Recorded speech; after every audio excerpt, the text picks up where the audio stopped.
Now this image shows us this circular HBV virion with three types of surface antigens. These three types of surface antigens, one is small, medium and large. All are embedded in the viral envelope outer covering. So if we go to this section, we see S protein, M protein and L protein. So S protein is small, M is medium and L is large. So these are actually antigens. So these are HBV surface antigens. So S small, this is medium and this is large surface antigens. So S protein is just made from S gene, whereas M, so this is made from this S gene, whereas M is made from pre-S2 plus S, and large is made from pre-S2 plus S plus pre-S1. So function is this small surface antigen, the function is it is the bulk of HBsAg, whereas medium surface antigen it forms mined surface protein, whereas this large surface antigen its function is in the attachment to hepatocytes. So attachment to hepatocytes by this antigen, it occurs via this L, that is large surface antigen. Now HBsAg, we know that it's also called as Australia antigen, and it is the main viral envelope protein. It appears early in blood, so it is diagnostic and detected by ELISA or rapid tests. So if it's on the surface, it is the sign. HBsAg is surface is sign of infection. Large surface antigen is pre-S1 plus pre-S2 plus S, and it is the main infectious form needed for binding to NTCP. So this antigen binds this NTCP receptor on hepatocytes. It's the bile salt transport receptor. So NTCP receptor, it is bile salt transporter,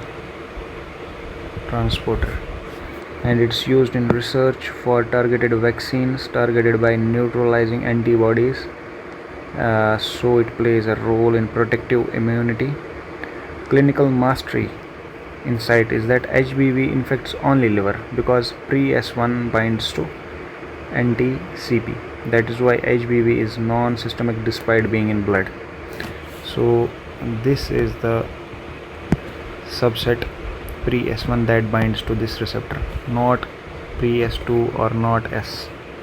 That's why it's present only in large antigen. So if we target large antigen, if we remove this large surface antigen theoretically from this HBV virus, so patient becomes immune to this infection. Whereas small surface antigen, it is the vaccine target. This is the only one used in HBV vaccine.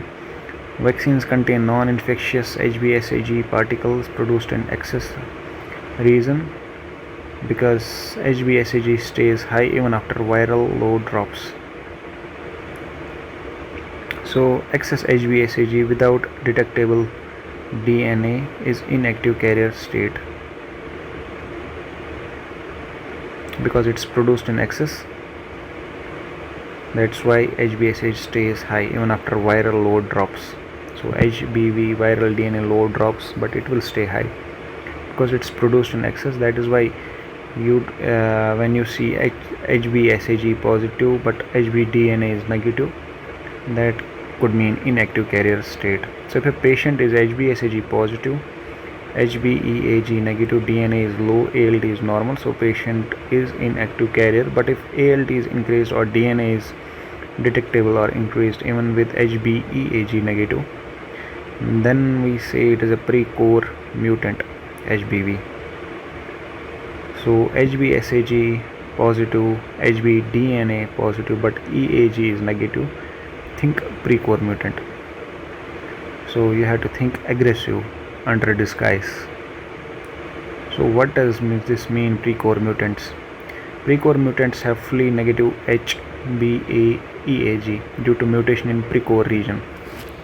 So no HBeAg is produced, but virus is still replicating. So there is still risk of progression to cirrhosis or hepatocellular carcinoma. That's why some say this.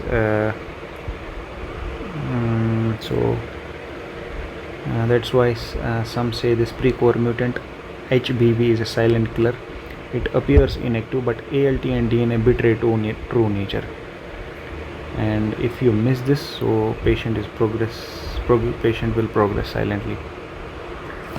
So small is safe, so used in vaccine making. Large is for liver entry, and pre-S1 is infection.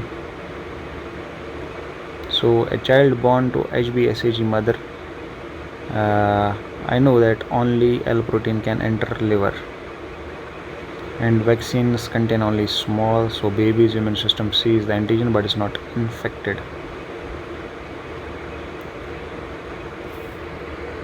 So HBV is the only DNA virus with reversible transcriptase like retroviruses.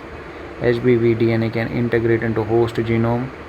HCC risk persists even if virus suppressed, as per Harrison's 22nd edition, because it has already integrated. So if virus is suppressed, risk still persists. And as per AASLD NEJM, HBV vaccine contains only recombinant HBsAg.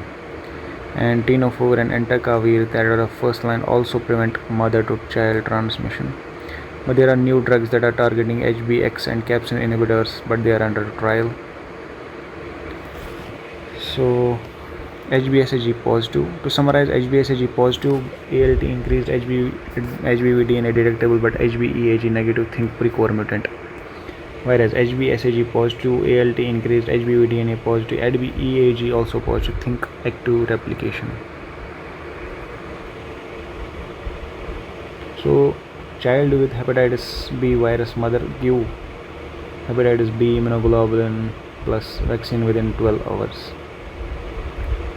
A migrant with abnormal LFTs and inactive HBV, always check HBV DNA plus fibroscan. Asymptomatic HBsAg positive, don't ignore, watch ALT and HBV DNA trends. Thanks, and like and subscribe.